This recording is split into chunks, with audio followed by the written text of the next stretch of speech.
سبحان اللہ و بحمدہ عدد خلقہ و رضا نفسہ و زنۃ عرشہ و مداد کلماتہ۔ رب اشرح لی صدری و یسر لی امری واحلل عقدۃ من لسانی یفقہوا قولی واجعل لی وزیرا من اہلی۔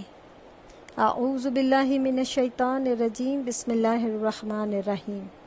السلام علیکم ورحمۃ اللہ وبرکاتہ۔ امید ہے آپ سب لوگ خیریت سے ہوں گے انشاءاللہ تعالی۔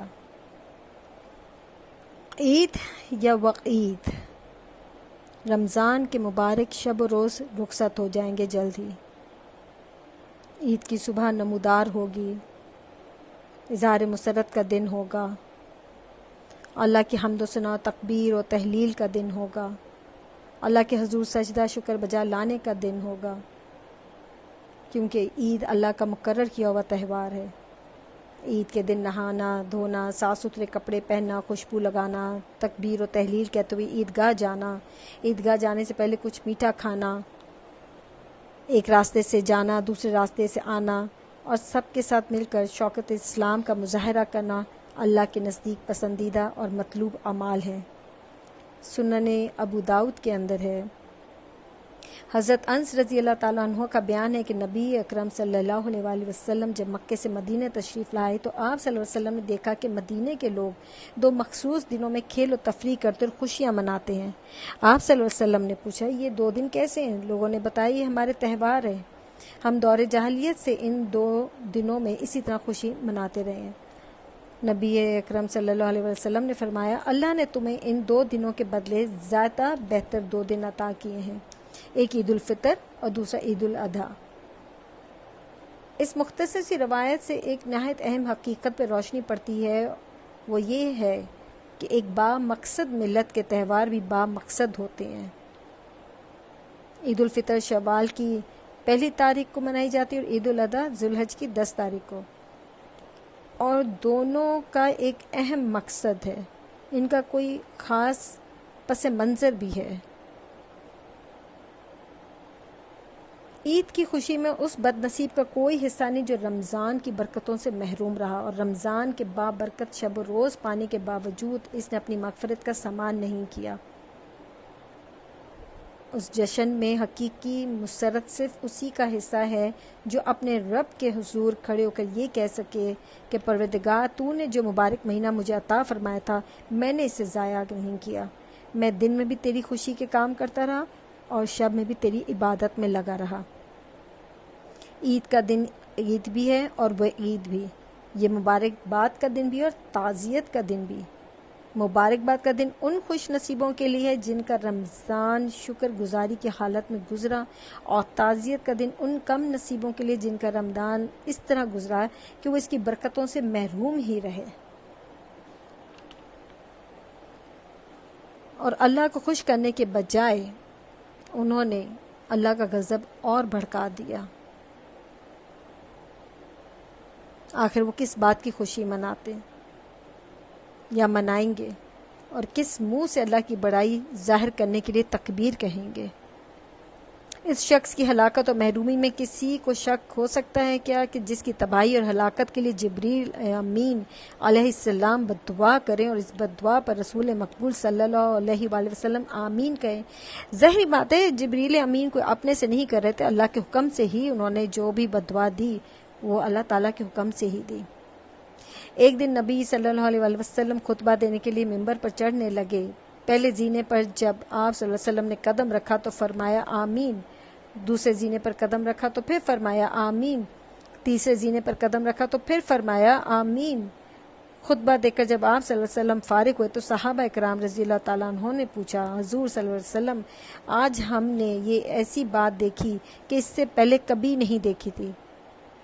فرمایا، جب میں خطبہ دینے کے لیے ممبر پر چڑھنے لگا اور ممبر کے پہلے زینے پر قدم رکھا تو جبریل امین نمودار ہوئے، انہوں نے کہا، اللہ اس شخص کو ہلاک کر دے جس نے رمضان کا مہینہ پایا اور پھر بھی اپنی مغفرت کا سامان نہیں کیا۔ اس پر میں نے کہا آمین۔ تو جن کم نصیبوں کو اللہ کے رسول صلی اللہ علیہ وآلہ وسلم محروم اور تباہ حال کہیں، کون کہہ سکتا ہے کہ ان کو بھی عید کی خوشی منانے اور مبارکباد لینے کا حق ہے؟ نبی صلی اللہ علیہ وآلہ وسلم نے فرمایا جب عید کی صبح نمودار ہوتی تو اللہ تعالیٰ اپنے فرشتوں کو ہر شہر اور ہر بستی کی طرف روانہ کر دیتا ہے. فرشتے زمین میں اتر کر ہر گلی اور ہر راستے کے موڑ پر کھڑے ہو جاتے ہیں اور پکارتے ہیں.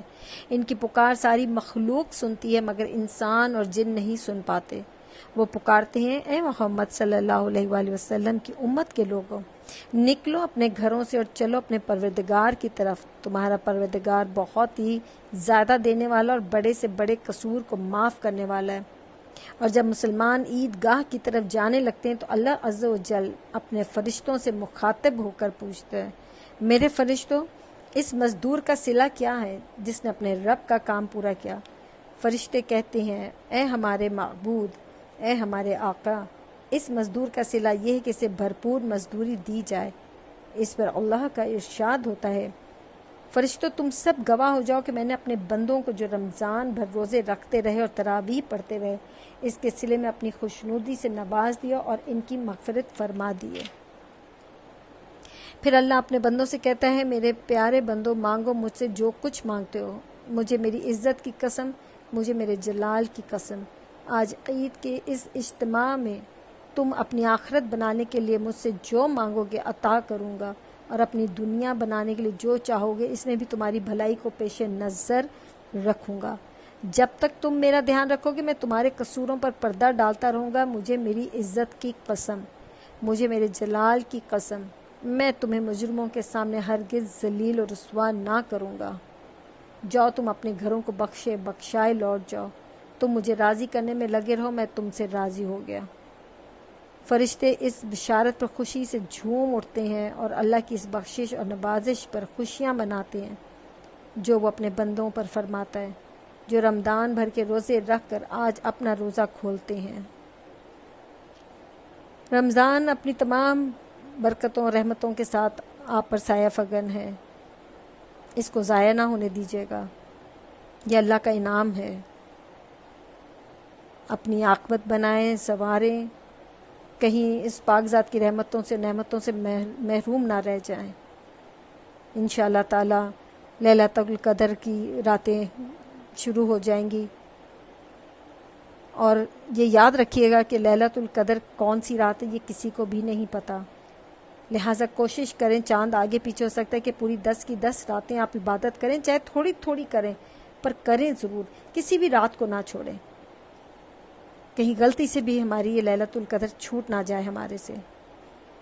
اور بہت جلدی میں نے یہ عید کے اوپر موضوع بنا کے آپ سے یہ آڈیو بنائی ہے، کیونکہ انشاءاللہ تعالیٰ آج اللہ کے حکم سے اللہ مجھے ہمت دے تو میں اعتکاف میں بیٹھ جاؤں گی خیر سے. تو پھر میں عید کی صبح آپ لوگوں سے رابطہ کر سکوں گی یا چاند رات پہ. اس سے پہلے میں آپ کو کوئی ویڈیو نہیں بھیج سکتی آڈیو. تو مجھے بھی دعا میں یاد رکھیے گا اور میں بھی آپ کو دعا میں یاد رکھوں گی. اور جو لوگ مجھے جانتے ہیں کوئی کہا سنا ہو تو معاف کیجیے گا، اور میرے دل میں بھی کسی کے لیے کوئی بغض یا کوئی بات نہیں ہے بالکل بھی. آپ مجھے واٹس ایپ کر سکتے ہیں، میسنجر پہ بھی کر سکتے ہیں. کوئی دعا ہے آپ کی تو، اور یہ بات یاد رکھیے گا کہ یہ امانت ہے میری آپ کی میرے پاس، اور اس میں آپ میں اور اللہ کی ذات شامل ہوں گے اور کسی کو نہیں پتہ ہوگا. گھر میں رہیں، اپنے اور اپنے پیاروں کا خیال رکھیں، ان کی خاطر باہر نہ نکلیں، اور اپنی زندگی بہت قیمتی ہے. اور انشاءاللہ تعالی اللہ تعالیٰ سے دعا ہے کہ جلد اس کرونا جیسے وائرس سے جان چھڑائے اور دوبارہ ہم پہ رحم فرما دے. بس یہ اللہ کی ذات کے علاوہ کوئی نہیں کر سکتا. اپنا خیال رکھیں، دوسروں کا خیال رکھیں، اور دعا میں یاد رکھیے گا. السلام علیکم ورحمۃ اللہ وبرکاتہ.